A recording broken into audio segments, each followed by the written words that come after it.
What's going on, everyone? Welcome to the Cleveland Pulse YouTube channel. I am your host, Justin Harold, and with me, as always, my co-host, Jeff Santa. We're bringing you a little update, a little rumor mill news about our old teammate, Sheldon Richardson. And so, Jeff actually sent this to me over on Instagram. There's a report out there that the Browns and Sheldon Richardson have stayed in contact through the offseason. And so, obviously, rumor is that they could bring him back on a smaller deal than what he was here for previously. Jeff and I had a little bit of a back and forth on Instagram before this happened. This happened last night. So today is 6/8/2021. So, Jeff, with that being said, how you doing and what are your feelings? I'm doing good. I think this is interesting because I don't think, weirdly enough, this is something we do not agree on, Yeah. which, does happen. We don't agree on everything. We don't just, we don't have the same exact thoughts. That's why we started the Cleveland Pulse in order to share those differences with the rest of the fan base.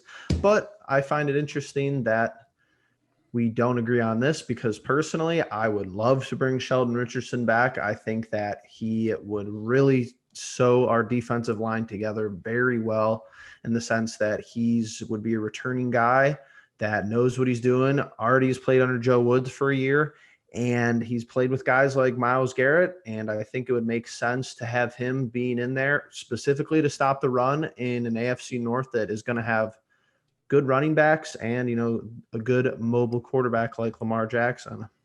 Yeah. Just throwing a little bit of context in there from our conversation. The one thing that you did say, and this is what my big talking point will be, is that you said you would take him for the right price. And I said the right price for me is the bare minimum, the league minimum. And the reason I'm saying this, and I played D tackle in high school, so obviously I would have a lot of love for Sheldon Richardson. And I thought, you said it in our messages, he was the third or fourth best player on our defense yesterday, or in our defense last year. However, when you're the third or fourth best player on a bottom five defense, obviously there's a reason he's still a free agent.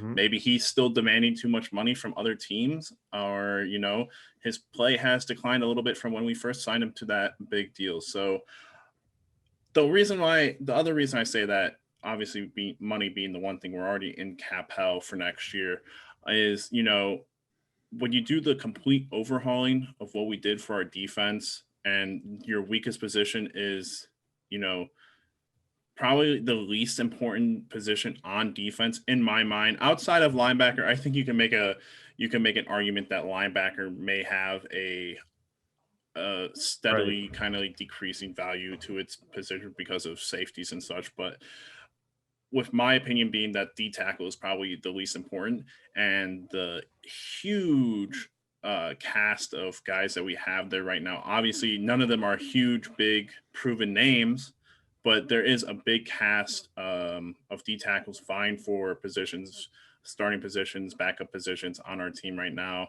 A lot of unproven guys, a lot of guys that need to prove something, which I think is a great thing. And of course, I think there's a lot of people to plug in and out, and you'll find hopefully someone that will play up to par, if not, slightly worse than what Sheldon did. And no, it's no slander to Sheldon. I would have loved to kept him. I honestly don't know that.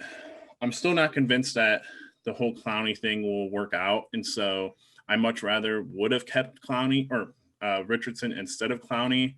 But that is barring that Clowney actually plays back to his, potential and is a stud alongside Myles Garrett. So it was one of those things where I'm sure you sent that to me and you were like, yeah, Justin will probably be pretty jacked about that. But obviously I'm sitting on the other side of the fence for this one.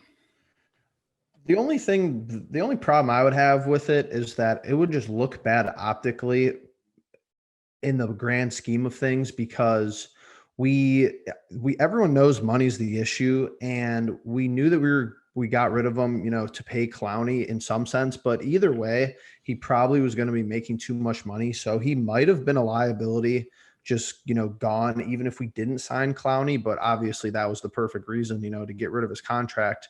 And if money's, his thing, I think optically it just looks bad that we didn't try to restructure it with him ASAP, for significantly less money instead of completely cutting ties, temporarily, and then going and getting Tommy Togiai and getting other free agents to Yeah. really stack up that defensive tackle room as far as depth goes. There are a lot of unproven guys, like you said, but it would have just made more sense, in my opinion, to trim his contract down significantly, keep him around, and then, maybe still draft Togiai, but not go out and have to get a lot of other free agents or even undrafted free agents like we did. Yeah, and to be honest, Jeff, they might have talked about it and they might have tried, Right. but the number that they were cutting Hmm. Sheldon down from, I mean, he was making, goodness, he was making, I think, a million more maybe than what we signed Clowney for. So around that 11 Yep. million mark. I could be wrong. It could be, No, for I some think you're reason, right. something wants me to say that it was 13 million, but I'm going to stick to 11 million right now. Either way, he was making a lot of money, and I think they wanted to cut it down to like five to, I'd say 5 million is probably the number they're looking at, because if you're a D tackle, outside of guys that you like remember, like Geno Atkins, and even who is the most prevalent D tackle right now, Aaron Donald, you know, those D tackles are not getting paid a lot of money, and Right. the ones that are, there's not a lot of them out there. There's the Aaron Donald, and then it escapes me who the next highest paid D tackle might be. Yep. Yeah, totally agree. I'd like, I mean, 5 million, 4 million, that's a good range for me.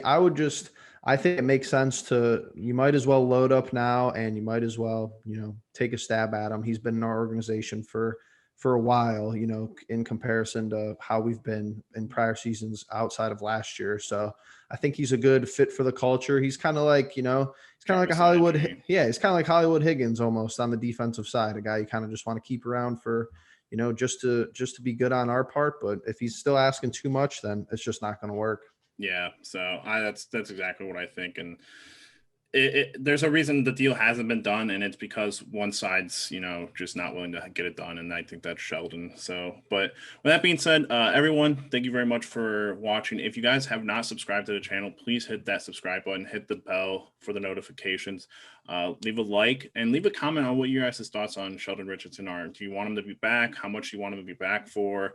Are you not a fan of him? Do you not want him to be back? Let us know in the comments, and we'll see you later. Peace.